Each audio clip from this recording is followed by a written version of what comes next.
Sa Korea, may isang mamamatay tao na pumapatay tuwing umuulan. Partikular niyang pinupuntirya ang mga babae. Isang pulis ang nakatuklas sa mamamatay tao at hinabol ito, ngunit sa huli, sinaksak siya ng kriminal hanggang sa mamatay. Pagkatapos ng krimen, agad na tumakas ang mamamatay tao. Lubos na nagdalamhati ang pamilya ng nasawing pulis. Sa gitna ng malakas na ulan, nagtipon ang kanyang mga kasamahan upang magpaalam. Ang kanyang anak ay labis na naghinagpis dahil sa pagkawala ng ama. Dahil dito, nangako si Direktor Choi na ipaglalaban ng hustisya para sa bata. Agad siyang nagtungo kay Inspector Go-tak at hiniling na bumuo ng isang pangkat upang hulihin ang mapanganib na kriminal, anuman ang paraan. Walang pag-aalinlangan na pumayag si Inspector Go-tak. Ang nakaraan ay muling bumalik sa kanya, dahil ang kanyang anak na babae ay isa rin sa mga naging biktima ng mamamatay tao. Dahil dito, labis siyang nasaktan.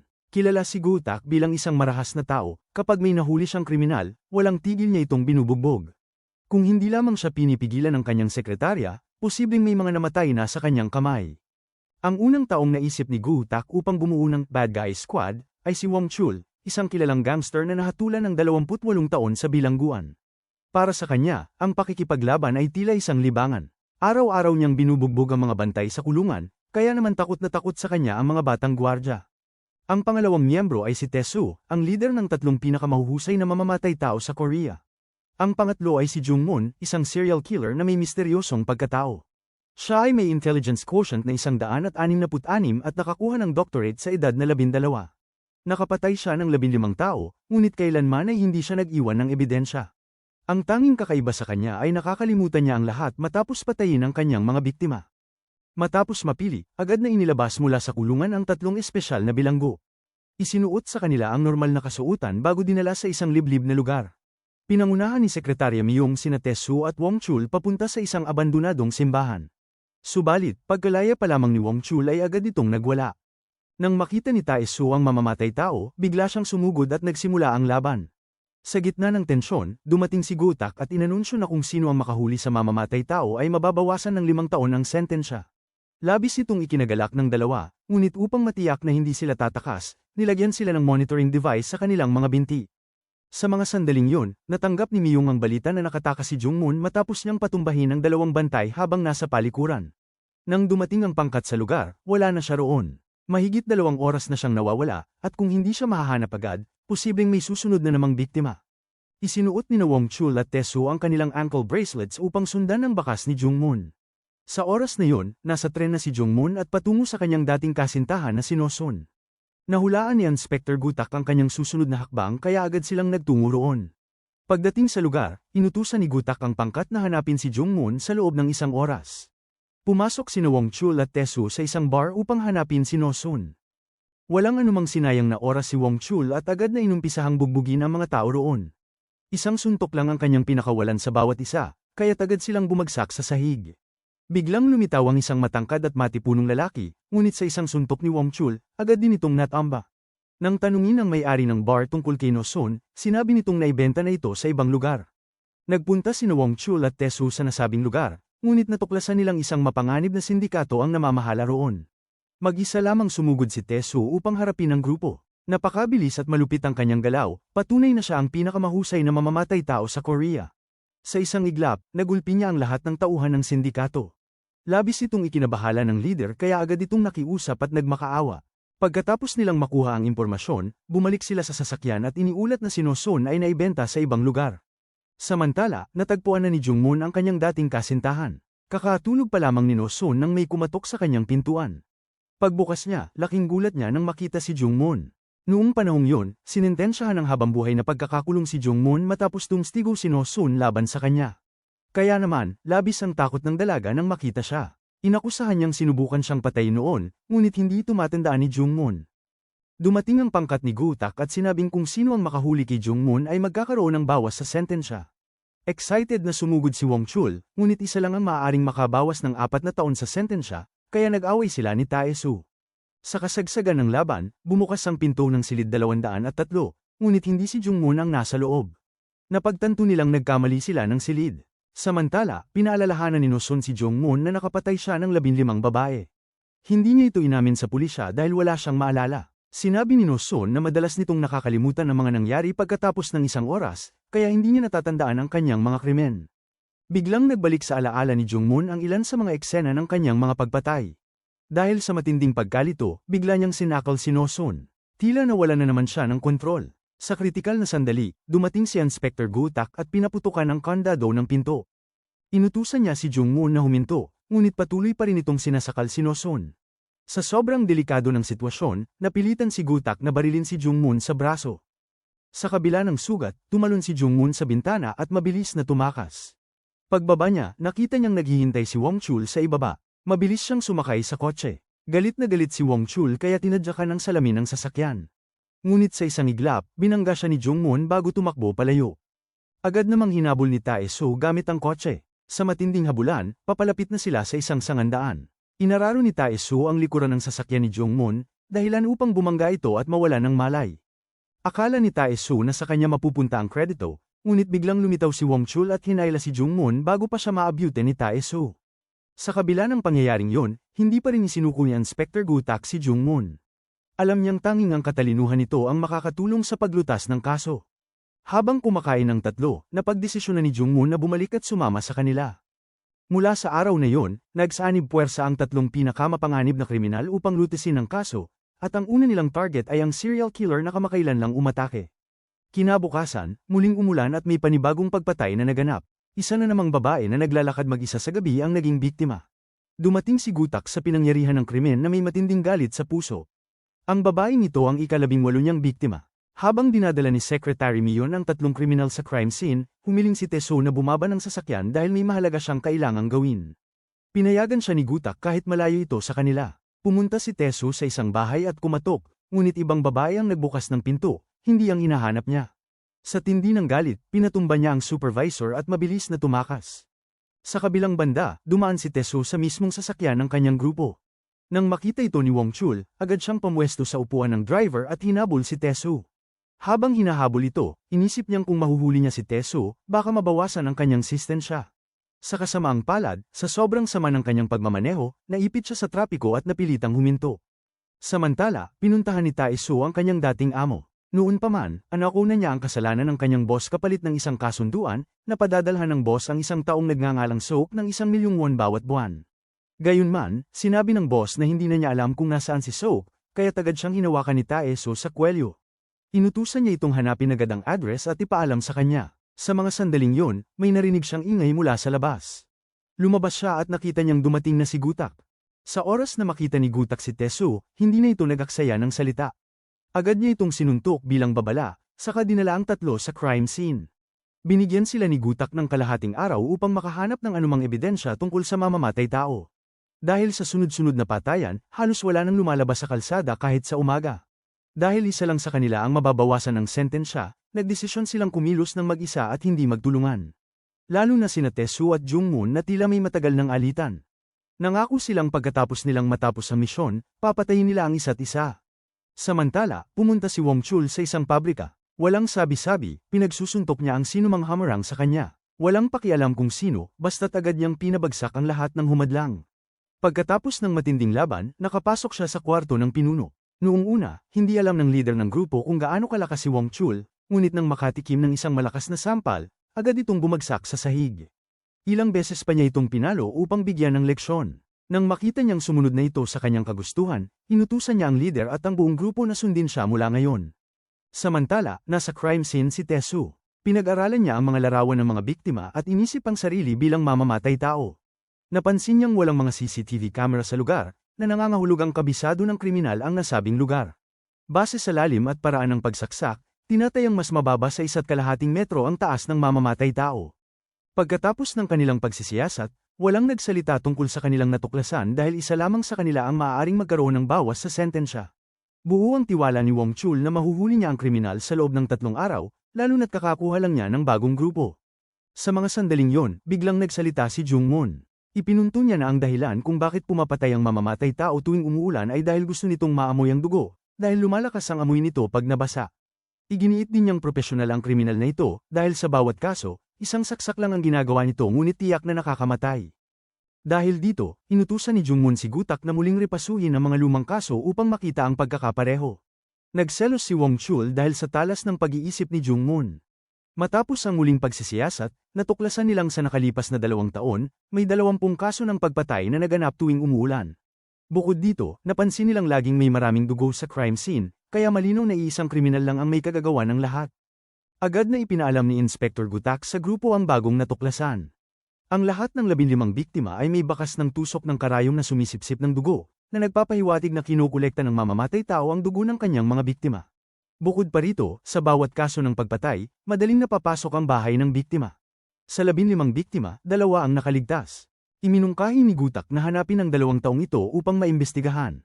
Agad namang pumunta si Wong Chul sa leader ng grupong bago lang niyang na-recruit.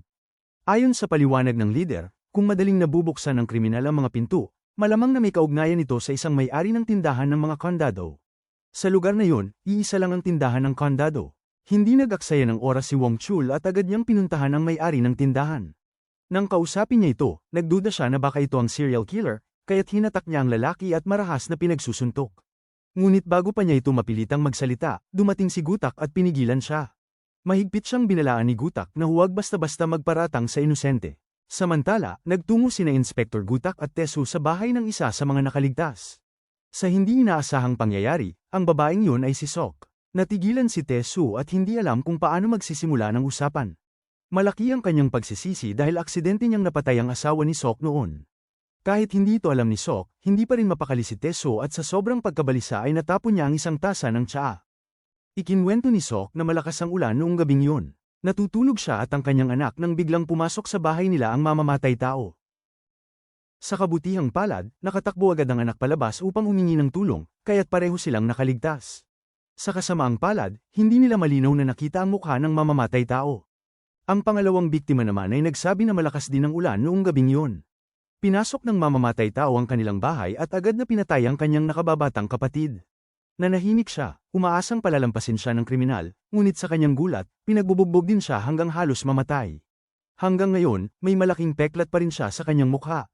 Naalala niyang sinabi ng mamamatay tao na malapit na niyang malampasan si Dusik. Sinabi ni Secretary Miyong na si Dusik ay nahuli matapos patayin ng 23 tao ng sunod-sunod. Posibleng iniidolo ng mamamatay tao si Dusik at ginagaya niya ang paraan ng pagpatay nito. Kung ganoon nga, nangangahulugan nitong 3 iba pa ang kanyang papatayin, kabilang na ang 2 nakaligtas. Naghinala silang babalik ang mamamatay tao upang tapusin ang 2. Sa malas, malakas din ang ulan ngayong araw. Agad na nagtungo si Wong Chul at ang kanyang kasamahan upang mag-abang sa bahay ng mga biktima. Pagdating ni Wong Chul, may nabangga siyang isang lalaki. Pagpasok niya sa bahay, napansin niyang may dugo sa kanyang mga kamay. Napagtanto niyang baka ang lalaking nabangga niya kanina ang may sala, kaya agad siyang lumabas upang habulin ito. Alam ng mamamatay tao na nabisto na siya kaya't mabilis siyang tumakbo. Habang hinahabol niya ito, tumawag si Wong Chul gamit ang walkie-talkie. Dumating naman ang grupo ni Gutak at agad silang naghiwa-hiwalay upang tugisin ang kriminal. Nakakita si Gutak ng isang lalaki at agad niya itong sinuntok, ngunit napagtanto niyang ito pala ay tauhan ni Wong Chul. Nagpatuloy si Wong Chul sa paghabol ngunit nawala sa kanyang paningin ang kriminal. Bigla na lamang sumulpot ang isang lalaking nakaitim at tinangkang saksakin siya.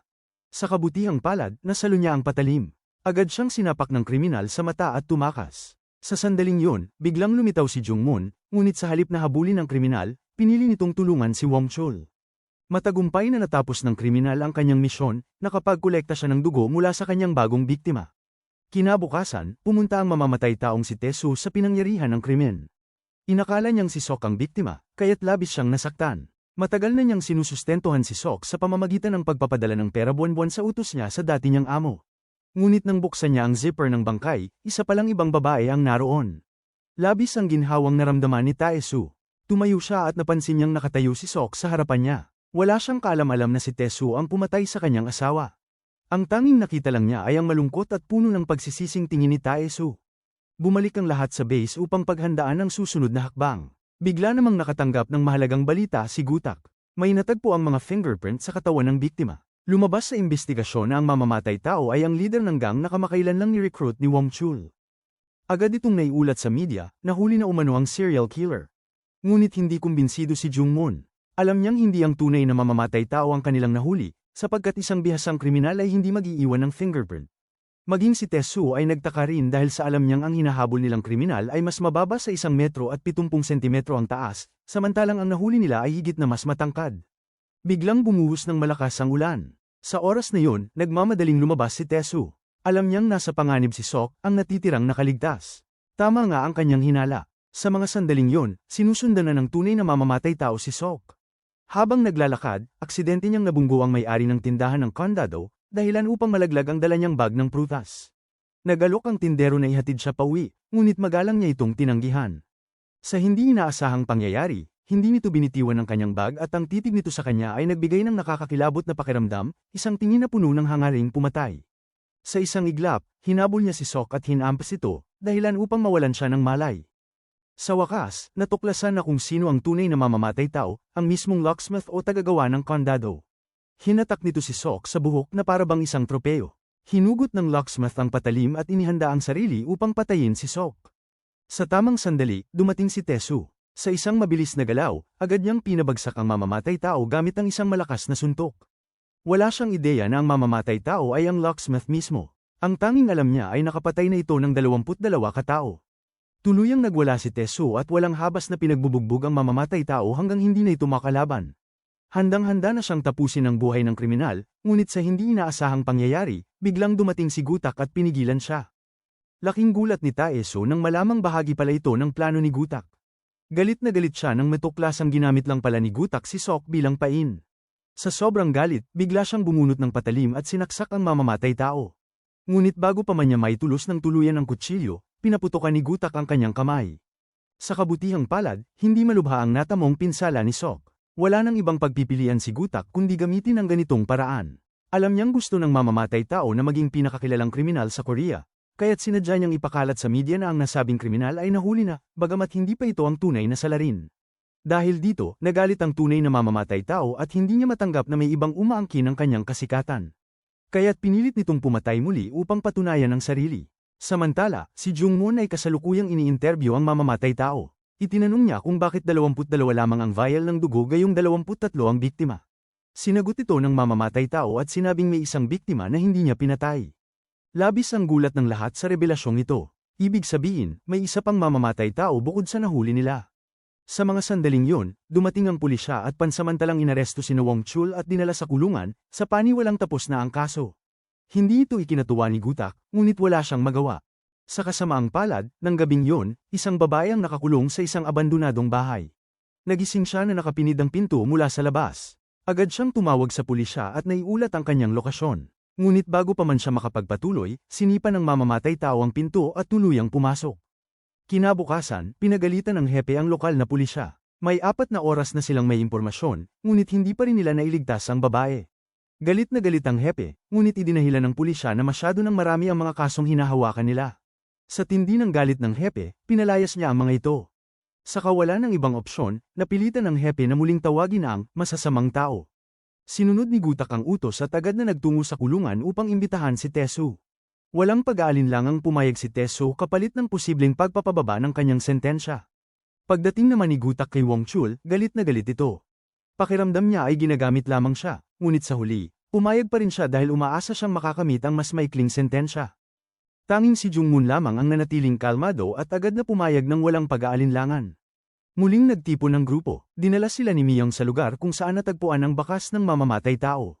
Dito dumaan ang biktima bago ito nawalan ng malay at tuluyang tinangay. Sa tabi ng lugar na ito, natagpuan nila ang bahay ng mamamatay tao. Pagpasok nila sa eksena, napansin ni Taeso ang isang cellphone sa may pintuan.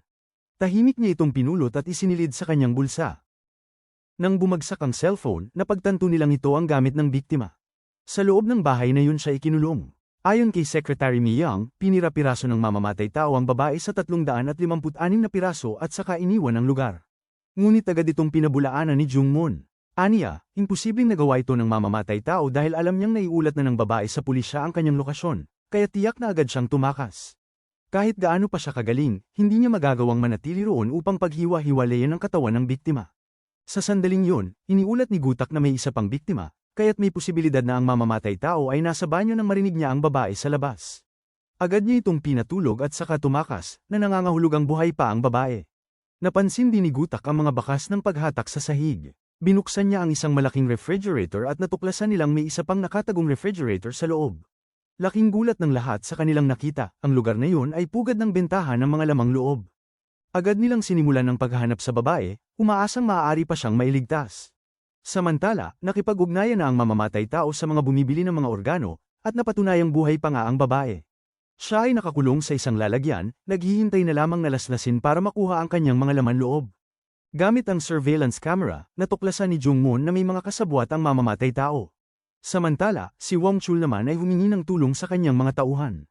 Ipinakita niya ang isang advertisement tungkol sa pagbebenta ng bato at ginamit ang isang gang leader bilang pain. Sa kabilang banda, si Tesu naman ay nagdala ng cellphone sa isang tindahan ng mga ninakaw na gamit upang ipabukas ito. Ngunit inakala ng may-ari ng tindahan na siya ay isang undercover cop kaya agad siyang tinanggihan. Dahil dito, galit na sinaktan ni Taesu ang mga tauhan ng tindahan. Sa isang iglap, pinatulog niya ang lahat ng bantay. Sa sobrang takot, napilitan ng may-ari na isiwalat ang lahat, kabilang na ang lokasyon ng sindikato ng human trafficking. Habang abala si Wong-chul sa pagsigawa ng kanilang plano, dumating ang mga sindikato ng organ trafficking upang kunin ang gang leader. Pinaasa nila itong bebentahan ng kanyang sariling mga laman loob. Ngunit bago pa nila may sakatuparan ng plano, pumasok si Wong-chul at pinatumba ang isa sa kanila. Ang tunay na leader ng sindikato ang humarap sa gang leader, nagtatanong kung magkano ang halaga ng kanyang laman loob. Sa takot, nais sanang umatras ng gang leader, ngunit itinulak siya ng sindikato upang siya'y hiwain.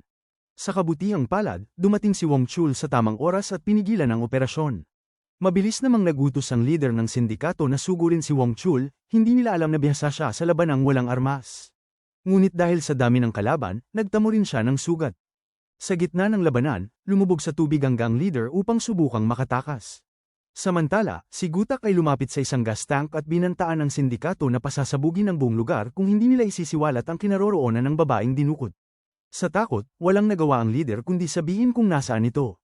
Samantala, sa loob ng container, desperadong sinisipan ng babae ang pinto upang makatawag ng pansin. Sa kabutihang palad, may isang lalaking napadaan at narinig ang ingay. Tinangka nitong iligtas siya, ngunit biglang sumulpot ang mamamatay tao at agad pinatay ang binata. Matapos nito, dinala niya ang babae sa lugar kung saan nakatakda itong obrahan. Nakuha naman ni Secretary Miang ang eksaktong lokasyon ng babae at agad itong iniulat kay Tesu. Kasabay nito, dumating rin sina Gutak at Wong-chul. Apat silang nagmamadaling pumunta sa nasabing lugar. Sa mismong site ng operasyon, inilatag na ang babae sa lamesa. Ngunit bago pa man may sigawa ang operasyon, bigla itong nagising at malakas na sumigaw. Habang naguguluhan sina Gutak sa labas sa paghahanap, narinig nila ang sigaw ng babae. Sa loob, galit na galit ang mamamatay tao at pinagsasaktan ng biktima bago siya obrahan. Sa huling saglit bago may sigawa ang operasyon, biglang sumugod sina Gutak. Walang pag-aalinlang ang pinagsusuntok ni Wong-chul ang mamamatay tao at binali ang isa nitong braso. Samantala, nang makita ni Gutak ang nakahandusay na babae, bigla siyang nanikipang dibdib. Naaalala niya ang sinapit ng kanyang sariling anak sa kamay ng ganitong uri ng mga halangang bituka. Sa matinding galit, itinutok niya ang baril sa mamamatay tao, handang tapusin ito. Ngunit sa hindi inaasahang pangyayari, biglang damilat ang babae. Buhay pa siya. Nakahinga ng maluwag si Gutak, at sa unang pagkakataon, ramdam ng buong grupo ang kakaibang pakiramdam ng pagliligtas ng isang buhay. Hindi nila ito inaasahan, ngunit masaya silang naging bahagi ng isang magandang wakas. Dumating ang pulisya at dinampot ang mga kriminal. Gayunpaman, nanatili ang mapanuyang ngiti sa mukha ng mamamatay tao, na siyang labis na pinagsisihan ni Gutak, sana ipinatay na lang niya ito kanina. Tumingin ang babae kay Gutak at taos-pusong nagpasalamat. Ang eksenang ito ay nag-iwan ng matinding impresyon sa tatlong kriminal, na ngayon lamang naramdaman ng kasiyahan ang pagsagip sa isang buhay. Sinabi ni Gutak na nais niyang tandaan nila ang pakiramdam na ito habang buhay. Dahil sa kanilang kontribusyon, binawasan ng 5 taon ang kanilang sentensya. Si Wong-chul, na may nalalabing-19 na taon sa kulungan, masayang umalis upang ipagdiwang ang kanyang tagumpay. Ngunit sa hindi inaasahang pangyayari, biglang huminto ang isang sasakyan sa harap niya at pilit siyang isinakay. Nagising si Wong-chul sa isang abandonadong gusali. Sa kanyang harapan ay walang iba kundi ang kanyang dating amo. Ipinakita nito ang litrato ni Jung-moon at inutusan siyang patayin ito. Ayon sa kanyang dating amo, pinatay ni Jung-moon ang isang kamag-anak niya, kaya't nais niyang magaganti. Samantala, si Jung-moon naman ay abala sa paghahanap kay Kang-soo, isang taong nagtatago ng kanyang mga alaala. Madalas siyang nakararanas ng pagkawala ng memorya, kaya't nagbayad siya ng isang tao upang lihim siyang kunan ng litrato sa loob ng 2 taon. Ngunit matapos siyang makulong, nawala si Kang-soo. Ngayon, kailangan niyang hanapin ito upang maibalik ang kanyang alaala. Nag-aalala si Gutak sa pagkawala ni Wong-chul. Ngunit makalipas ang ilang oras, bumalik ito at sinabing naligaw lamang siya. Habang pinagmamasdan niya si Jung-moon, tahimik niyang iniisip kung kailan niya ito papatayin. Ilang sandali pa, tinawag ng direktor si Gutak upang ipaalam na magiging mas mahirap ang susunod nilang misyon. Posibleng may isang miyembro ng kanilang grupo ang mamatay. Pinagbilinan niya si Gutak na hulihin ang utak sa likod ng lahat ng ito. Ipinahayag ni Gutak sa grupo na ang kanilang huling mga trafficker ay bahagi lamang ng isang mas malaking organisasyon.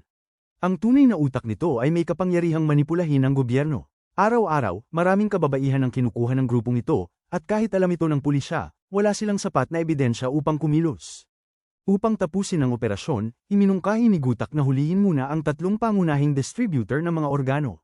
Agad na kumilos ang grupo at isa-isang dinakip ang mga ito. Sa tulong ni Wong Chul, Tesu, at Jung Moon, mabilis silang nakatugis ng mas maraming mga trafficker.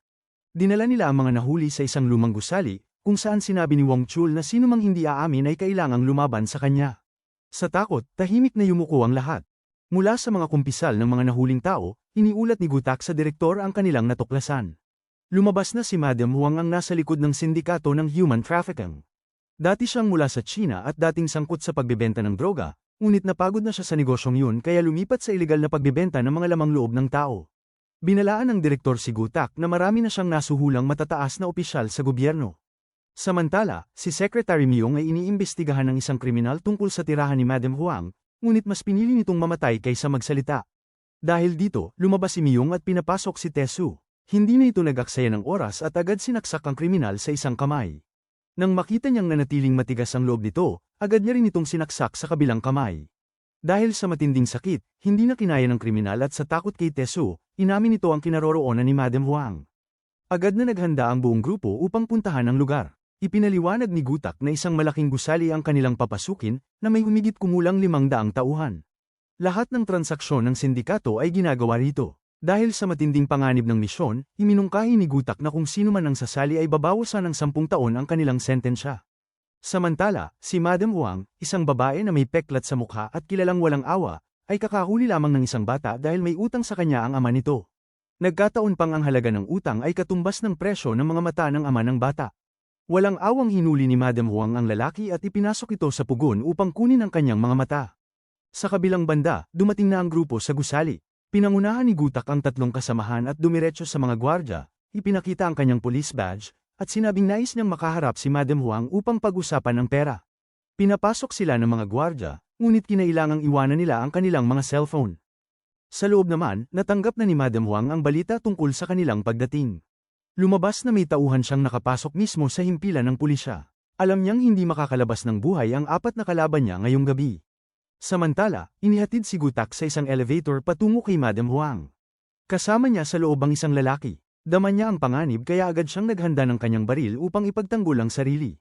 Sa labas ng elevator, ang 3 kasamahan niya ay sapilitang dinadala upang patayin. Ngunit si Jung Moon, na matalas ang pag-iisip, ay agad napansin ang kakaiba. Napagtanto niyang natunugan na ng kalaban ang kanilang plano. Sa mismong sandaling yon, nagsimula ng makipaglaban si Gutak sa lalaking nasa elevator. Sa labas, biglang humugat ng mga patalim ang mga gwardya at sinalakay ang 3. Mabilis at matindi ang labanan, ngunit nanaig ang grupo dahil sa husay ni Wong Chul sa pakikipaglaban. Sa gitna ng kaguluhan, inutusan ni Taesu si Secretary Myung na tumawag agad sa punong opisyal upang humingi ng suporta. Ngunit bago pa niya ito magawa, bigla siyang hinampas sa ulo ng pulis na nasa tabi niya. Lumabas na kasabwat din ito ni Madam Huang. Sa loob ng kanyang opisina, nakangising pinapanood ni Madam Huang ang laban sa pamamagitan ng mga CCTV camera. Sigurado siyang hindi makakaligtas ang grupo ni Gutak. Ngunit biglang bumukas ang elevator. Bumagsak sa sahig ang lalaking nakalaban ni Gutak, halos wala ng buhay. Alam ni Gutak na pinapanood siya ni Madam Huang kaya agad niyang itinutok ang baril sa kamera at binaril ito ng direkta. Sa galit, napasigaw si Madam Huang. Sa oras na ito, nakarating na sa basement ang Special Task Force. Iniutos ng kanilang leader na palitan ang kanilang mga baril ng patalim upang hindi agad mapansin. Ngunit lumabas na kasabwat din sila ni Madam Huang. Tumawag si Madam Huang at inalok ang team leader ng 1 toneladang ginto kapalit ng buhay ng 4 na miyembro ng grupo ni Gutak. Labis na natuwa ang team leader sa narinig. Kasabay nito, inutusan ni Madam Huang ang lahat ng 500 tauhan niya sa pamamagitan ng loudspeaker, sino mang makapatay ng isa sa grupo ni Gutak ay makakatanggap ng 5 kilo na ginto. Dahil sa laki ng gantimpala, nagsimulang kumuha ng kanilang mga armas ang mga tauhan ni Madam Huang at agad nagsimulang maghanap sa buong gusali. Kasabay nito, pinaputol niya ang kuryente at isinara ang lahat ng labasan. Samantala, natuklasan ni Taesu na nakakandado ang lahat ng bintana. Habang daang mga asasin ang naghahanap sa loob ng gusali, biglang inambush si Wong Chul. Gumamit ng mga pamalo ang mga kalaban at walang awang pinagpapalo siya. Sa isang kritikal na sandali, ginamit ni Jungmoon ang isang piraso ng picture upang saktan ang mga umaatake at hinatak si Wong Chul palayo bago pa mahuli ang lahat. Ito na ang pangalawang beses na iniligtas ni Jungmoon si Wong Chul. Patuloy ang matinding laban, ngunit dahil sa pagsagip ni Jungmoon, siya naman ang nagtamo ng matinding sugat.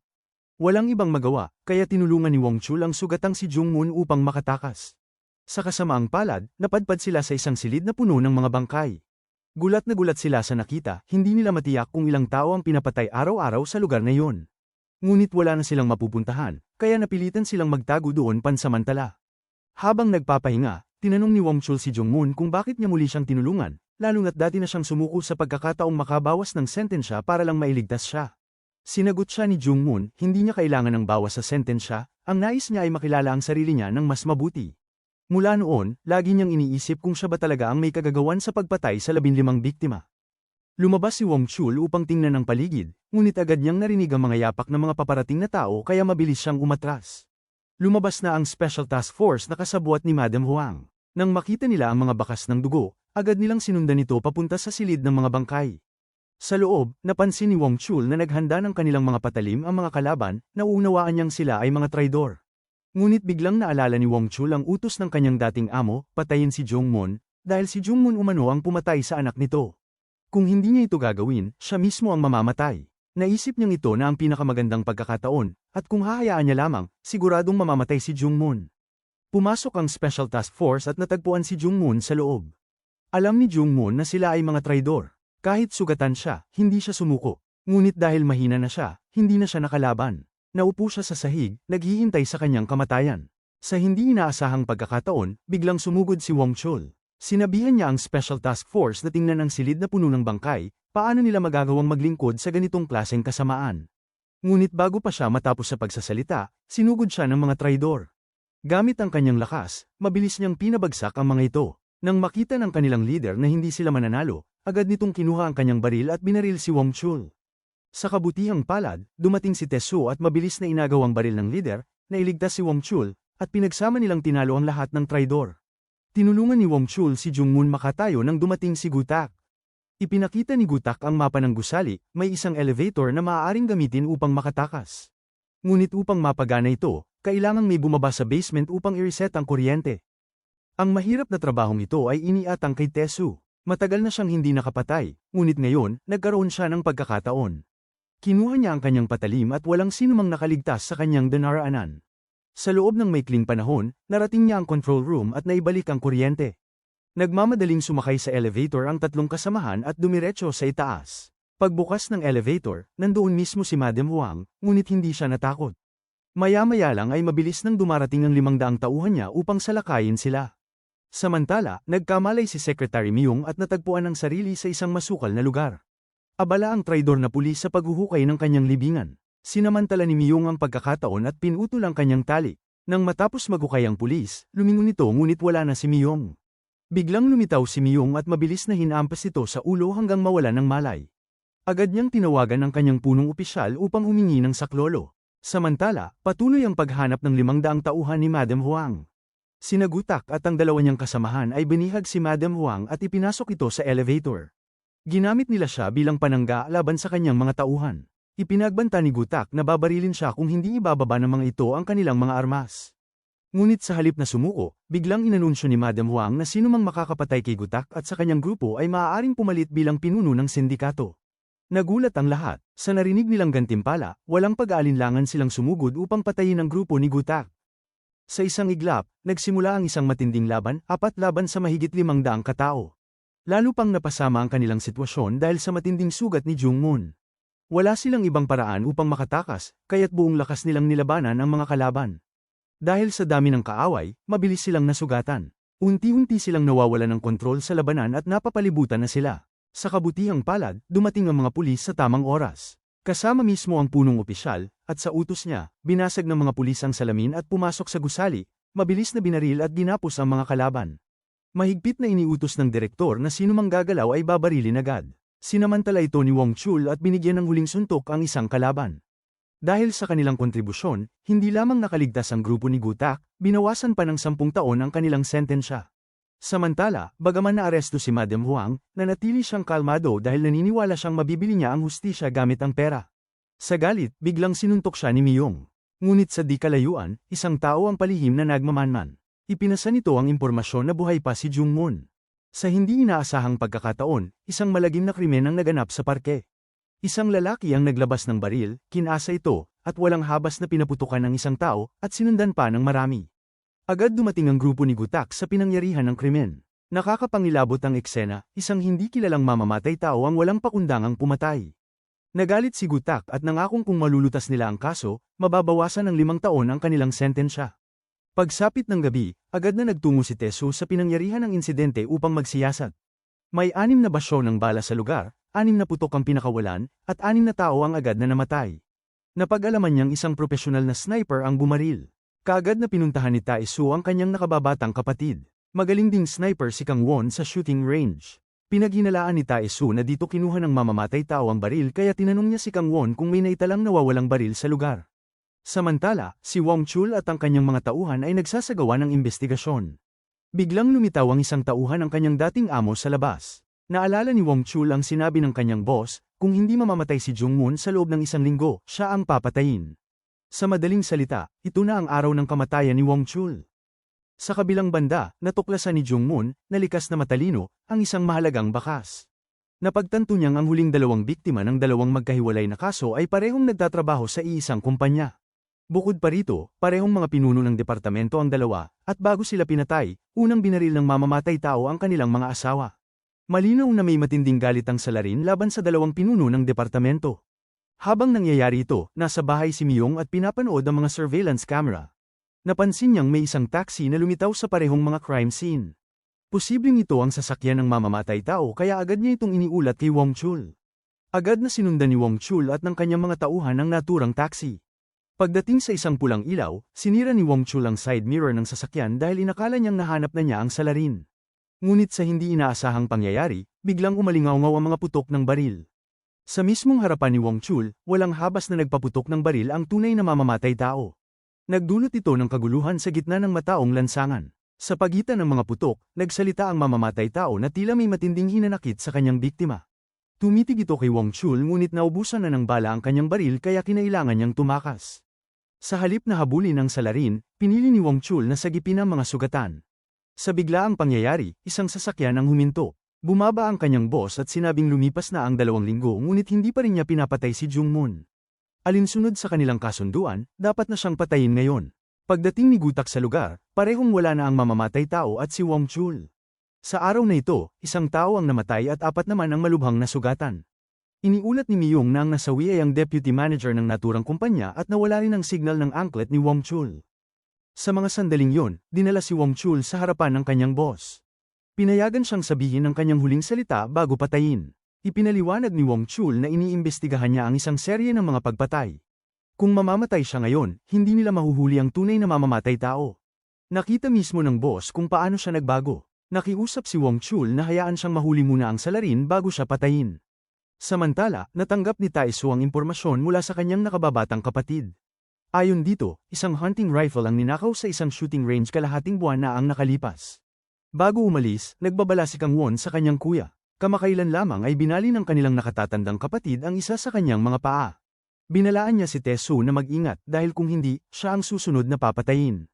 Sa mga sumunod na sandali, nakatanggap si Taesu ng tawag mula kay Wong Chul. Sinabi nitong may binanggit ang mamamatay tao sa pinangyarihan, tila may matinding hinanakit siya sa kanyang mga biktima. Mahigpit na hiniling ni Wong Chul kay Taesu na mahuli ang salarin. Pagkatapos nito, agad niyang ibinaba ang telepono. Bago pa makapag-ulat si Taesu, hinarang siya ng ilang hindi kilalang lalaki. Nagpunta sila upang bayaran siya upang patayin si Jungmoon. Tumanggi si Taesu na ipagkanulo ang kanyang mga kasama kapalit ng pera kaya agad niyang inatake ang mga ito. Sa isang iglap, napabagsak niya silang lahat. Tinanong ni Taesu kung sino ang nag-utos sa kanila, ngunit bago pa siya makapagtanong ng maayos, dumating ang pulisya. Dinala si Taesu sa istasyon ng pulisya dahil sa pag-aaway. Doon, ibinigay niya kay Gutak ang address ng isang shooting range kung saan nawala ang kanyang hunting rifle. Ngayon, tanging si Jungmoon na pinakamatalino sa grupo ang kanilang inaasahan. Ayon sa may-ari ng shooting range, dati ay may 2 tao na regular na pumupunta upang magsanay. Ngunit nang mawala ang kanilang rifle, hindi na sila bumalik. Kaagad na naghiwalay ng landas sina Gutak at Jungmoon upang hanapin ang 2 ito. Pinilit ni Jungmoon ang pagbukas ng pinto at agad na nahuli ang isa sa kanila.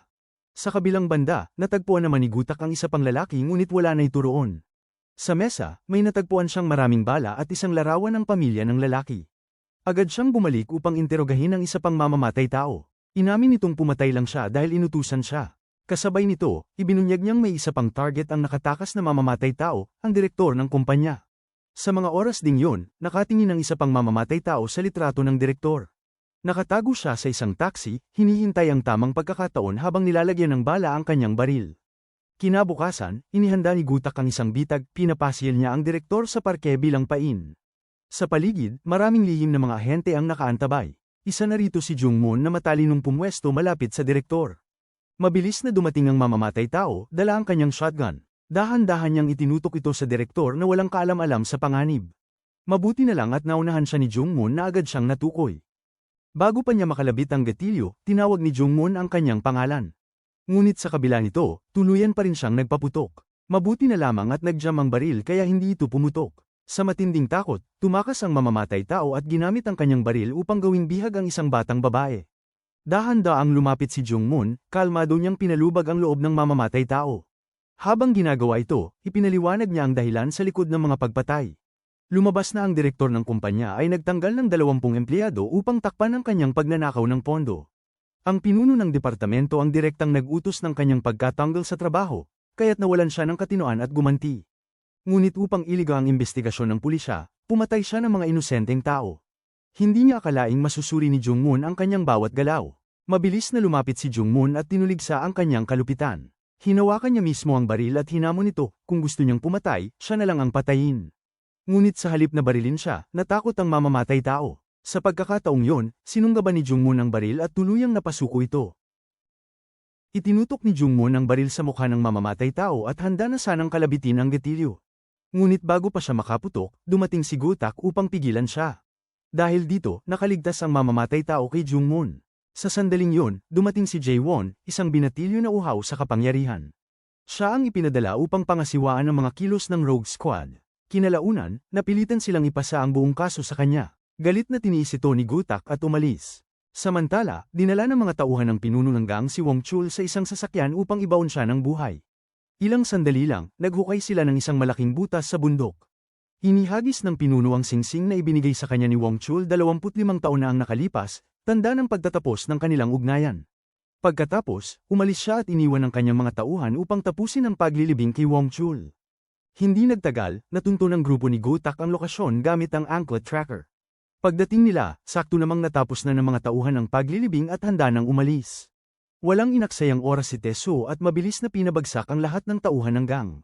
Tinangka ni Gutak na alamin kung nasaan si Wong Chul, ngunit hindi ito isinawalat ng mga tauhan. Habang nawawala na sila ng pag-asa, biglang lumitaw mula sa lupa si Wong Chul. Tinawagan ng boss si Wong Chul at sinabing hindi niya ito pinatay. Binuksan na rin niya ang GPS upang mahanap siya ng kanyang mga tauhan. Simula sa araw na yon, tuluyan ang naputol ang kanilang pagkakaibigan. Habang nagsasalita pa ang boss, isang sasakyan ang biglang humarang sa kanyang daraanan. Bago pa makapagpaliwanag ang driver, bigla siyang sinaksak ng isang hindi kilalang lalaki. Agad na tumalon ang boss sa upuan ng driver upang tumakas, ngunit bago pa siya makaalis, binasag ng estranghero ang bintana ng sasakyan. Wala siyang nagawa kundi lumabas at lumaban, ngunit isang malaking grupo ng mga asasin ang biglang sumalakay sa kanya. Paulit-ulit siyang tinawagan ni Wong Chul, ngunit hindi ito sumasagot. Patuloy na nakipaglaban ang boss, ngunit unti-unti siyang nasaktan ng mga asasin. Nang tuluyan siyang mapangibabawan, doon niya lamang napagtanto na pinagtaksilan siya ng kanyang sariling mga tauhan. Isang lalaki ang lumapit at hinampas siya ng baril, dahilan upang mawalan siya ng malay. Nang marinig ni Wong Chul ang tunog ng hampas, hindi niya mapigil ang magpanik. Agad niyang sinabi kay Gutak ang nangyari at nakiusap na iligtas ang kanyang boss. Tumutol si Mion at sinabing walang dahilan para sagipin ng pulisya ang isang gangster, ngunit ipinagtapat ni Gutak na matalik niyang kaibigan ang boss. Kaya naman, gumamit siya ng dahilan na maaaring magkaroon ng malawakang gulo sa gang kung mawawala ang kanilang pinuno, upang kumbinsihin ang grupo na tumulong. Samantala, nagising ang boss sa loob ng trunk ng kotse. Napagtanto ni Gutak na maaaring may hidwaan sa loob ng gang. May 10 pinuno ang boss, bawat isa ay may hawak na isang probinsya. Isa sa kanila ang traidor. Sa isang pulong ng gang, maingat na pinagmasdan ni Wong Chul ang 10 pinuno. Inihayag niya na hindi makakadalo ang boss at may ipapasa lamang na utos, simula ngayon, tataas ng 30% ang buwanang kontribusyon ng bawat isa. Matapos niyang sabihin ito, sinuri niya ang kanilang mga reaksyon. 9 sa kanila ang agad na nagpahayag ng pagkainis, ngunit isa lamang ang nanatiling tahimik, si Mujin, na may sugat sa mukha. Dito napagtanto ni Wong Chul na siya ang traidor. Nang umalis si Mujin, agad siyang sinundan ng grupo ni Gutak. Tama ang kanilang hinala, nakakulong ang boss sa trunk ng sasakyan ni Mujin. Mabilis na tinawagan ni Mujin ang kanyang mga tauhan upang dalhin ang boss sa daungan at patayin ito. Narinig ito ng grupo ni Gutak, kaya't nagdesisyon silang maghati. Si Wong Chul, Teso, at Jungmoon ay nagtungo sa daungan upang iligtas ang boss, habang si Gutak ay naiwan upang harapin si Mujin. Pagdating sa base ni Mujin, agad na binaril ni Gutak ang isa sa mga tauhan nito at pinilit si Mujin na makipagkita sa kanya. Samantala, pagdating ni Wong Chul sa daungan, bumunot sila ng mga sandata at sabay-sabay na lumusob. Ngunit sa kanilang pagpasok, wala silang nadatnan. Kaagad na tinawagan ni Wong Chul si Gutak upang ipaalam ito, ngunit bago pa siya makapagsalita, biglang lumitaw ang grupo ng mga traidor. Pinamumunuan nito ng isa pang mataas na opisyal sa gang na may balak patayin hindi lang ang boss, kundi pati na rin si Mujin, upang kunin ang kapangyarihan. Hindi na nag-aksaya ng oras si Wong Chul at agad na sumabak sa laban. 3 tao laban sa mahigit 100 tauhan, muli silang lumaban sa imposible. Ngunit dahil sa kanilang husay sa pakikipaglaban, hindi naging mahirap para sa kanila ang pagpapatamba sa mga kalaban. Samantala, hindi sinasadyang hindi nasagot ni Taeso ang isang mahalagang tawag. Ang boss pala ang tumatawag sa kanya. Nang walang sagot, ibinigay ng boss ang baril sa nakababatang kapatid ni Taeso, at sabay silang nagtungo upang pumatay. Sa kabilang banda, patuloy ang bakbakan ni Wong Chul. Ganap na nilang natalo ang mga traidor. Tinawagan ni Wong Chul ang leader ng mga traidor at pinilit itong palayain ang boss. Ngunit batid ng traidor na mamamatay siya kapag pinalaya niya ang boss, kaya nagpasya siyang patayin ito at tumakas palabas ng bansa. Sa loob ng trunk, napansin ng boss ang isang cellphone. Agad siyang tumawag sa pulisya. Natunto ni Miyang ang lokasyon ng sasakyan at ibinigay ito kay Wong Chul, kaya't dali-dali siyang nagmaneho upang habulin ito. Isang itim na kotse na walang plaka ang kanilang hinahabol. Sinabihan ni Gutak ang boss na subukang buksan ang trunk upang makilala nila ang sasakyan, ngunit hindi ito magawa ng boss. Dito naisip ni Jungmoon na ipatanggal sa boss ang likurang ilaw ng sasakyan. Nagtagumpay ang boss sa pagbaklas ng ilaw, kaya agad itong natukoy ni Wong Chul. Ngunit isang dumaan na estranghero ang nagulat sa mga traidor tungkol sa bumagsak na ilaw.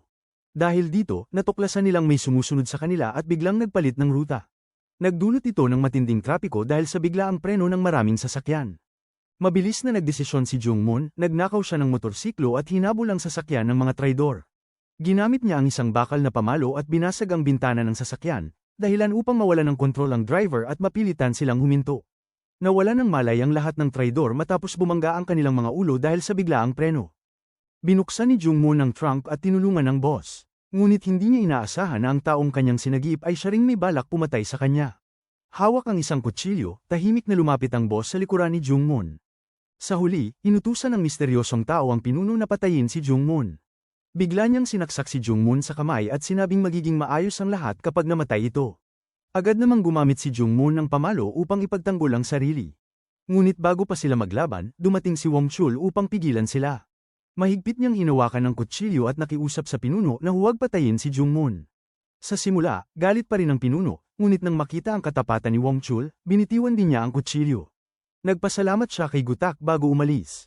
Makalipas ang ilang sandali, nagtipon ang grupo sa isang bahay. Tinanong ni Jungmoon si Wong Chul kung sino ang misteryosong taong nag-utos sa pinuno na patayin siya, ngunit hindi rin ito alam ni Wong Chul.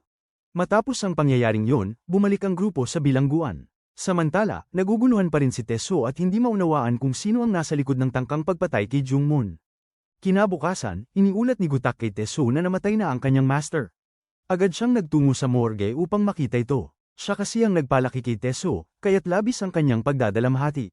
Napansin niyang isang beses lamang tinamaan ng saksak sa puso ang kanyang master, na dumaan sa axillary artery, kaya't malinaw na isa ito sa 3 pinakamagagaling na mamamatay tao sa Korea. Sa parehong oras, nakatanggap si Gutak ng mensahe para sa isang emergency meeting. Sa base, naghihintay na pala si Prosecutor Jae-won. Siya na ngayon ang may kapangyarihang mamuno sa grupo ng masasamang loob. Ipinakita niya ang imahe ng mamamatay tao gamit ang fingerprint na iniwan nito, at lumabas na ito ay ang nakababatang kapatid ni Taeso. Ngunit alam ni Tae-soo na hindi ito ginawa ng kanyang kapatid. Nang dumating sila, natagpuan nilang patay na ang nakababatang kapatid ni Tae-soo. Ayon sa pulis, nagpakamatay ito, ngunit hindi ito pinaniwalaan ni Tae-soo dahil may plano pa itong magpakasal sa susunod na buwan. Labis ang hinagpis ng kasintahan nito at walang tigil sa pagluha. Nangako si Tae-soo na hahanapin niya ang tunay na salarin. Naalala niya ang babala ng kapatid na mag-ingat sa nakatatandang kapatid nila. Malinaw na ito ang may kagagawan. Ipinagbigay alam ni Tae-soo ito kay Gutak. Ang isang ganitong kagaling na mamamatay tao ay walang iba kundi ang nakatatandang kapatid nila. Kaya agad siyang pumunta sa isang broker upang humingi ng impormasyon tungkol dito. Ngunit retirado na ang dati nilang kontak at isang mas batang tao na ang pumalit. Habang iniimbestigahan ni Gutak ang lugar kung saan namatay ang kapatid ni Tae-soo, sinundan niya ang bakas ng dugo at natagpuan sa ilalim ng mesa ang isang larawan, nakakagulat dahil si Jungmoon ang nasa larawan. Samantala, si Jungmoon naman ay tinitingnan ng footage ng insidente nang biglang sumalakay ang isang grupo ng mga armadong gangster. Sa kabutihang palad, dumating si Wong Chul sa tamang oras at pinabagsak ang mga ito. Sa kabilang banda, natagpuan ni Tae-soo ang bagong kontak. Inilublab niya ito sa mainit na tubig bilang paraan ng interogasyon, ngunit sinabi nitong hindi niya nakita ang mukha ng misteryosong tao. Ang tanging alam niya ay kinalaunan ay inupahan nito ang nakatatandang kapatid ni Tae-soo upang patayin si Jungmoon. Habang mag-isa si Jungmoon, biglang may dumaan at sinaksak siya sa kilikili. Sa kabutihang palad, mabilis siyang nadala ni Wong Chul sa ospital. Nang marinig ni Tae-soo ang balita, agad din siyang pumunta sa lugar. Sinabi ni Gutak na may mga fingerprint ni Wong Chul sa kutsilyo, kaya malamang na nais palabasin siya ang may kagagawan. Nagtaka si Gutak kung sino nga ba ang misteryosong tao. Sinabi ni Tae-soo na nakita ng kanilang kontak ang mukha nito, ngunit nang dumating sila, pinatay na ito. Samantala, ang assassin na sumaksak kay Jungmoon ay nakatanggap ng tawag mula sa nakatatandang kapatid ni Tae-soo. Walang pag-aalinlangan, agad nitong binali ang leeg ng assassin bilang parusa sa kabiguan nitong tapusin ang misyon. Sa pagkakataong ito, lumantad na ang mukha ng nakatatandang kapatid ni Tae-soo. Nakipagkita ang nakatatandang kapatid kay Tae-soo sa daungan. Isiniwalat niyang may isa pang assassin na patungo sa ospital upang tapusin si Jungmoon. At tama nga, dumating na ang assassin at sinubukang lagyan ng lason ang swero ni Jungmoon. Pero bago pa niya maisigawa ito, dumating si Wong Chul at agad siyang sinuntok sa mukha. Muling sumiklab ang matinding labanan, ngunit sa huli, natalo ng husto ni Wong Chul ang assassin. Samantala, hinarap ni Tae-soo ang kanyang nakatatandang kapatid at galit na tinanong kung bakit niya pinatay ang kanilang master at ang nakababata nilang kapatid. Sinabi ng nakatatandang kapatid na iniutos ng misteryosong tao na patayin mismo si Tae-soo. Ngunit dahil ginusto ng kanilang master at ng nakababata nilang kapatid na protektahan siya, kinailangan niya silang patayin. Labis ang galit ni Tae-soo kaya agad niyang sinuot ang kanyang itim na guwantes at sumabak sa isang matinding labanan laban sa nakatatandang kapatid. Ang dalawang pinakamagagaling na assassin sa Korea ay naglaban sa isang matinding sagupaan. May kalamangan ang nakatatandang kapatid dahil may hawak siyang kutsilyo, kaya agad niyang nagawang sugatan ang braso ni Tae-soo. Ngunit sa isang kritikal na sandali, gumamit si Tae-soo ng isang tabla upang hatawin siya, saka kumuha ng maliit na piraso ng kahoy bilang sandata. Dahil sa kanyang husay, nagawa niyang saksakin ang hita ng kanyang nakatatandang kapatid gamit lamang ang maliit na piraso ng kahoy, sa kanya ito tinamaan sa kilikili. Tuluyang nanalo si Tae-soo. Ngayon, isang pihit na lang niya sa leeg ng kapatid ay tuluyan na itong mamamatay. Ngunit nagbago na si Tae-soo, ayaw na niyang pumatay ng tao. Sinabi niyang pamilya pa rin sila at hindi kasalanan ng kanyang kapatid kundi ng misteryosong taong umupa sa kanya. Gayunpaman, labis ang pagsisisi ng nakatatandang kapatid sa pagpatay kay Kang Won at sa kanilang master. Sa huli, pinili niyang kitilin ang sarili niyang buhay sa harap ni Tae-soo. Si Tae-soo ay malungkot na bumalik sa bahay upang makita si Sok. Muli siyang pinasalamatan ni Sok sa pagliligtas sa kanyang buhay noong huli. Nais ni Tae-soo aminin na siya ang pumatay sa asawa ni Sok, ngunit wala siyang lakas ng loob na sabihin ito. Umakyat siya sa hagdan at naupo, umiiyak mag-isa dahil sa pagkawala ng kanyang master at dalawang kapatid sa araw na yun. Samantala, nagising na si Jungmoon. May voice message sa kanyang cellphone na nagsasabing natagpuan na ang taong may hawak ng kanyang mga alaala. Sa sandaling marinig ito, agad niyang sinuot ang kanyang damit at lumabas ng ospital. Sinundan niya ang address hanggang sa makaharap niya si Kang Soo. Tinanong ni Jungmoon kung siya nga ba talaga ang pumatay sa 15 biktima. Sa hindi inaasahang sagot ni Kang Soo, kinumpirma nitong totoo ito. Ipinakita ni Kang Soo ang mga litrato ni Jungmoon habang sinusundan siya araw-araw. Sa bawat lugar na pinuntahan ni Jungmoon, isang pagpatay ang nagaganap. Ang usapan ng dalawa ay malinaw na narinig ni Gutak mula sa labas. Dahil ang anak ni Gutak ay isa sa mga naging biktima noon, binigay ngayon ni Kang Soo kay Jungmoon ang lahat ng larawan. Ayon dito, tuwing Martes ng alas 8 ng gabi, lumalabas si Jungmoon upang maghanap ng target. Kapag nakapasok na sa bahay ang biktima, sumasabay si Jungmoon sa loob. Makalipas ang isang oras, lalabas siya muli, at ang biktima ay patay na. Tinanong ni Jungmoon si Kang-soo kung nakita ba niya mismo na pumapatay siya. Habang tinitingnan ng mga larawan, napansin ni Jungmoon na sa bawat kaso, may isang itim na sasakyan na nasa paligid. Pakiramdam niya, may kasabwat siya. Ang itim na sasakyan na yun ang tanging bakas na mayroon sila. Dahil iniisip ni Gutak na si Jungmoon ang pumatay sa kanyang anak, sinundan niya ito noong gabing iyon at naglabas ng baril. Nais niyang patayin si Jungmoon upang ipaghiganti ang kanyang anak. Ngunit bago niya ito magawa, dumating ang isang sasakyang pulis kaya't napigilan siya. Lumabas pala na dumating ang prosecutor at si Myung upang sunduin siya. Kalaunan, dinala si Jungmoon sa ospital. Doon siya hinarap ni Gutak at tinanong, masaya ka ba sa pagpatay sa anak ko? Matapos sabihin ito, tumayo siya sa harap ni Jungmoon. Sa kanyang katalinuhan, tinanong ni Jungmoon si Gutak, sigurado ka bang ako ang pumatay sa anak mo? Dagdag pa niya, kung nais ni Gutak malaman ang totoo, dapat niyang tulungan itong hanapin ang tunay na salarin. Dahil sa sinabi ni Jungmoon, unti-unting kumalma si Gutak. Humingi ng tulong si Jungmoon kay Gutak upang hanapin ang itim na sasakyan dahil ito lamang ang tanging bakas na mayroon sila. Agad na nagtungo si Gutak sa himpilan ng pulis upang imbestigahan ang sasakyan. Matapos ang mabilis na pagsisiyasat, natunto nila ang may-ari nito, si Jin-soo, isang matagal ng iligal na taxi driver. Matapos makuha ang impormasyon, agad na umalis si Gutak at bumalik sa ospital upang ipaalam kay Jungmoon ang natuklasan. Lumabas ang dalawa at tinawagan ang iligal na driver upang kunwari sumakay sa kanyang taxi. Nang makita ni Jungmoon ang driver, agad niyang naalala na ito ang palaging kasama niya sa tuwing may pinapatay siya. Maging ang driver ay natakot nang makita siya. Subalit bago pa ito makatakbo, hinuli na siya ni Jungmoon at pinagtulungan. Sa takot, mabilis na inamin ni Jin-soo na sumusunod lamang siya sa utos ni Dr. Kim. Dahil dito, agad silang nagtungo sa ospital upang hanapin si Dr. Kim. Ngunit sa kanilang pagdating, wala na ito roon. Sinabi ng nurse na lumipat na ito ng tirahan isang taon na ang nakalipas. Sinundan nila ang bagong address hanggang sa isang liblib na baryo. Nang makita sila ni Dr. Kim, agad itong tumakbo. Hinabol siya ni Gutak at tuluyang pinabagsak. Sa puntong hahawakan na ni Gutak si Dr. Kim para sa investigasyon, biglang lumapit si Jungmoon at ginamit ang kuryente upang kuryentihin si Gutak, dahilan upang mawalan ito ng malay. Napag-alaman na hindi na nagtitiwala si Jungmoon kay Gutak matapos nitong muntik siyang barilin kagabi.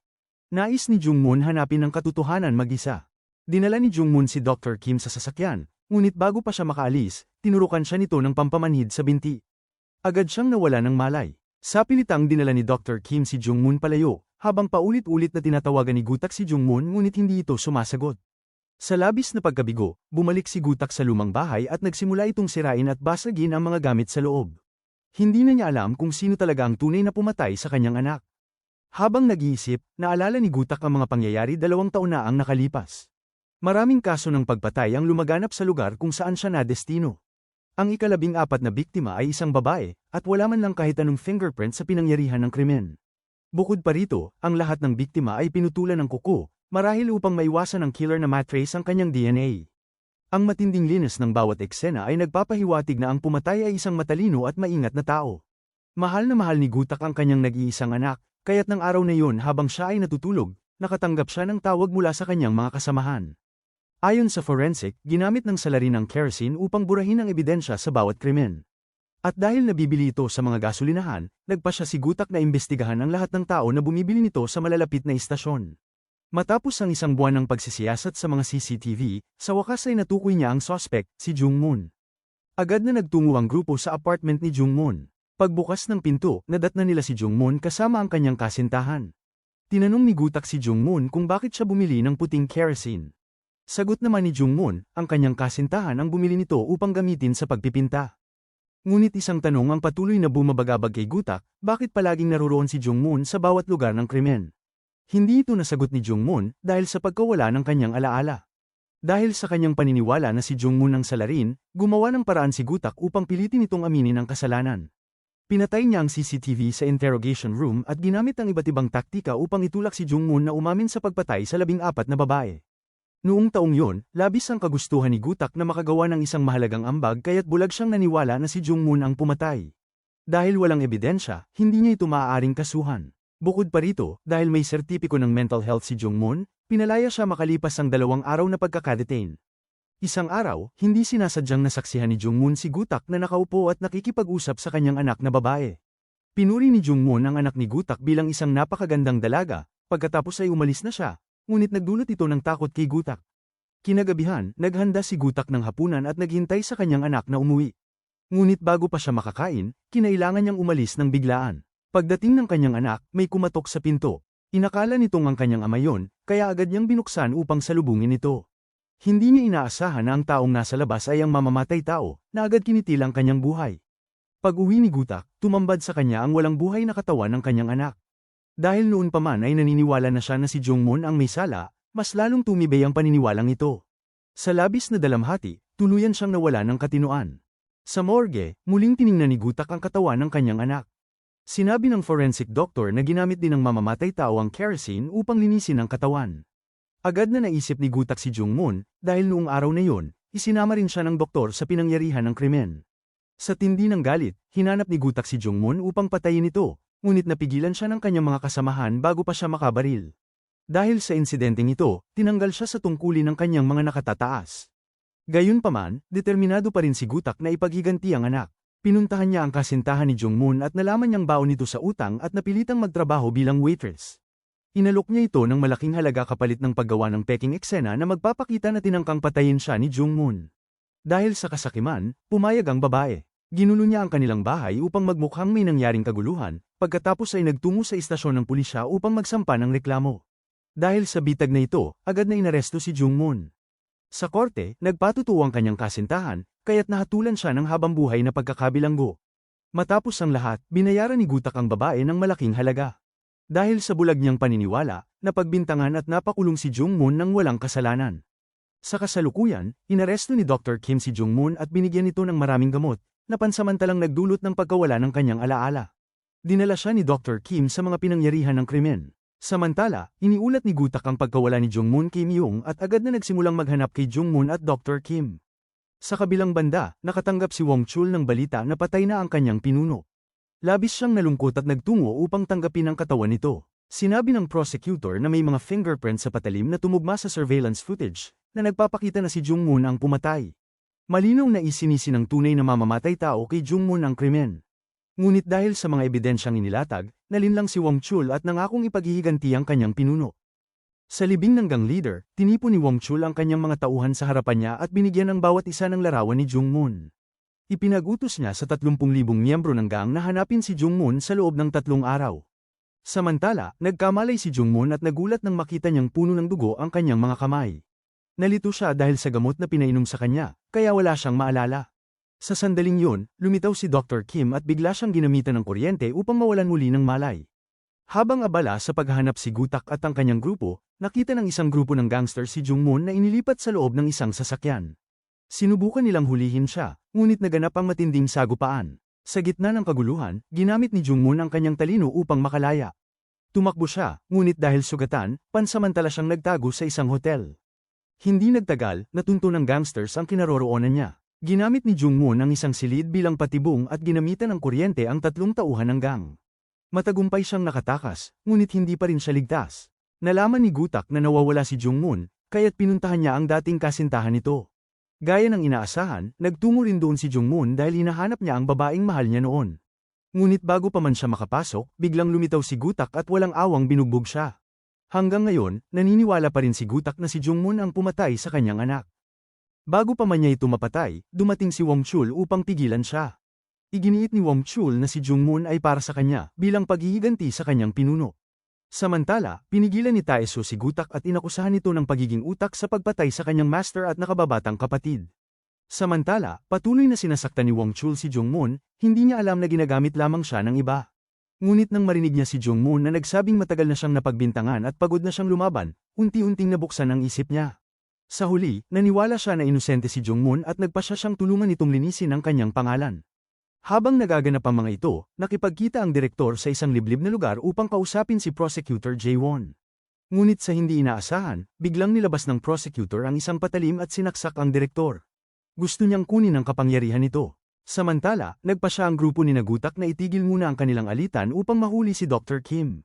Tumawag ang naghihingalong direktor kay Gutak at sinabing hanapin niya ang tunay na salarin.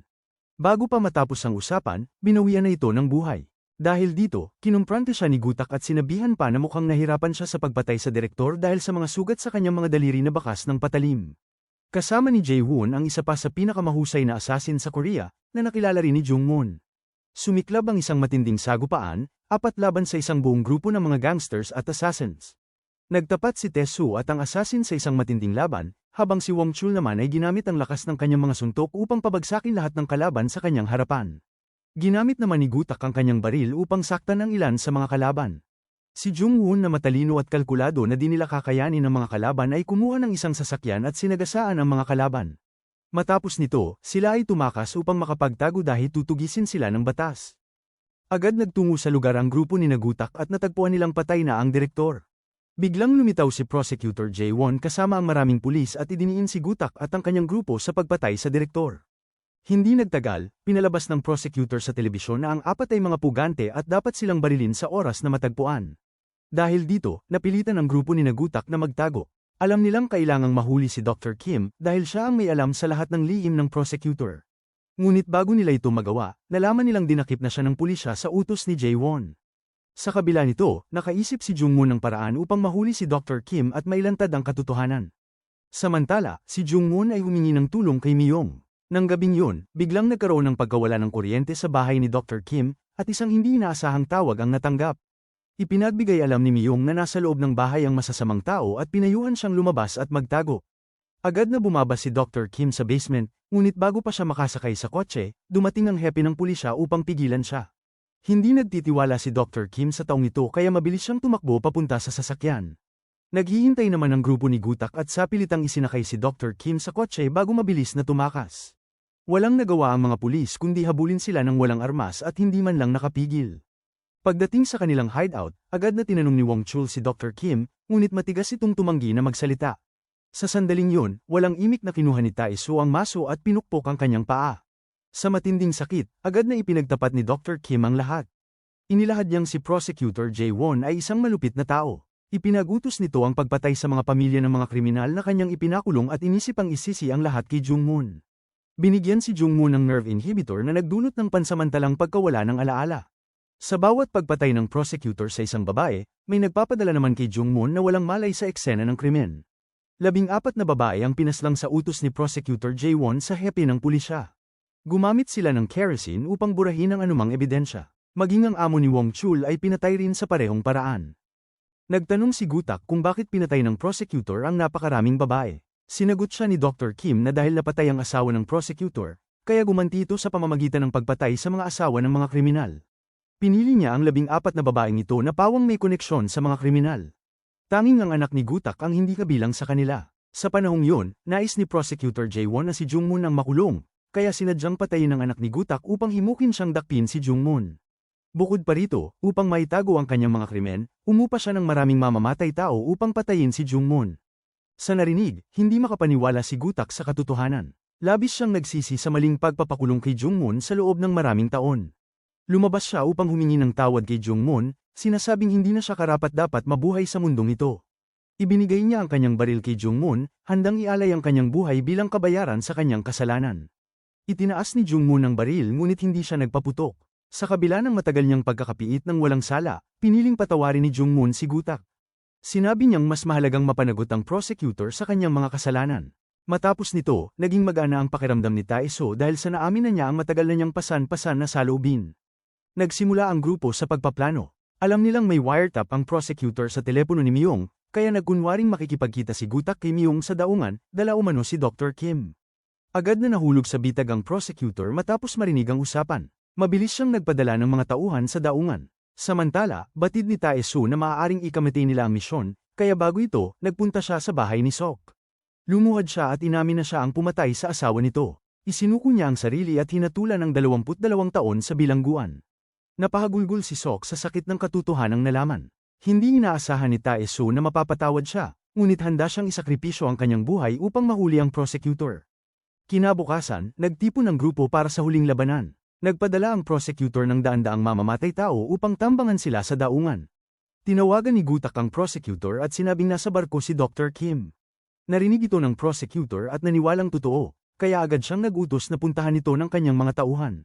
Sa daungan, naghihintay si Wong Chul at agad na nakipaglaban. Kahit nag-iisa, pinabagsak niya ang bawat kalaban sa bawat suntok. Sumugod din si Tae-soo upang tumulong. Mabilis at tiyak ang bawat galaw ni Tesu, agad niyang pinatumba ang kanyang mga kalaban. Sa sandaling yun, lumitaw ang pinakamagaling na tauhan ng prosecutor. Walang inaksayang sandali si Tesu at agad siyang nakipaglaban. Noong nakaraang pagkikita, hindi pa natukoy ang tunay na malakas sa kanilang dalawa. Ngunit sa pagkakataong ito, tiyak na may isang mamamatay. Samantala, nanatiling nasa kalamangan si Wong Chul, hindi binibigyan ng pagkakataon ang kalaban. Sa kabilang banda, ginamit ni Gutak ang pain upang mahulog ang prosecutor sa kanilang bitag. Agad nitong sinundan si Jung Moon at ang lalaking nakapatakip ang mukha. Hinugot ng prosecutor ang kanyang baril at nagpaputok habang hinahabol sila. Patuloy pa rin ang matinding labanan ni Tesu at ng kapitan ng mga mamamatay tao. Gumamit ng kutsilyo ang kapitan upang sunod-sunod na umatake, ngunit walang tinamaan kay Tesu. Pinilit niyang sakalin ito gamit ang kanyang mga binti, ngunit sa isang malakas na kilos, iniangat siya ni Taesu at binali ang kanyang spinal cord. Sa isang iglap, naging baldado habang buhay ang kapitan. Samantala, mag-isang lumaban si Wong Chul sa mga kalaban. Kahit may pambihirang lakas, dahil sa dami ng kalaban, unti-unting nauubos ang kanyang lakas. Sa isip niya, mamamatay na siya sa gabing yun, ngunit biglang dumating si Tesu upang tumulong. Sa sandaling makita ang kanyang kakampi, nagbalik ang kanyang sigla. Sa isang iglap, pinabagsak nilang dalawa ang natitirang mga mamamatay tao. Sa kabilang banda, natugis ng prosecutor si Jung Moon sa isang silid. Nakita niyang sugatan si Jung Moon at hindi na makalaban, kaya buong pagmamalaki niyang inamin ang lahat ng kanyang kasalanan. Itinuturing pa rin niyang nararapat lang patayin ang mga pamilya ng mga kriminal. Sinagot siya ni Jung Moon na yun ay isang pansariling paghahangad lamang ng paghihiganti, at ang mga pamilyang yun ay inosente. Hinugot ng prosecutor ang kanyang baril upang barilin si Jung Moon, ngunit sa sandaling yun, inalis ni Gutak ang kanyang takip sa mukha at biglang pinatumba ang prosecutor. Sunod-sunod niyang pinagsasapak ang prosecutor bilang paghihiganti sa kanyang anak. Kung hindi lamang pinigilan ni Jung Moon, maaaring napatay na ito ni Gutak. Tinulong ni Gutak ang nakatabing kamera bago lumabas. Nai-record ang buong pag-amin ng prosecutor. Dumating si Miyong kasama ang mga pulis at inaresto siya. Dahil sa kanilang kontribusyon, nabawasan sa ilang taon na lamang ang hatol kina Wong Chul at Tesu, habang si Jung Moon naman ay napawalang sala at tuluyang pinalaya. Sa huli, ang mga masasamang tao na ito ay ang naging mga bayani upang maresolba ang ilang taon na problema ng pulisya. Dahil dito, kinausap ni Miyang ang general na may paraan na para maresolba ang mga kaso ng murders, at yun ay ang pakawalan ng mga tinatawag nilang the bad guys. At dito nagtatapos ang serye na ito. Maraming salamat po sa patuloy na pagsuporta sa Nilagang Mani. Hanggang sa muli.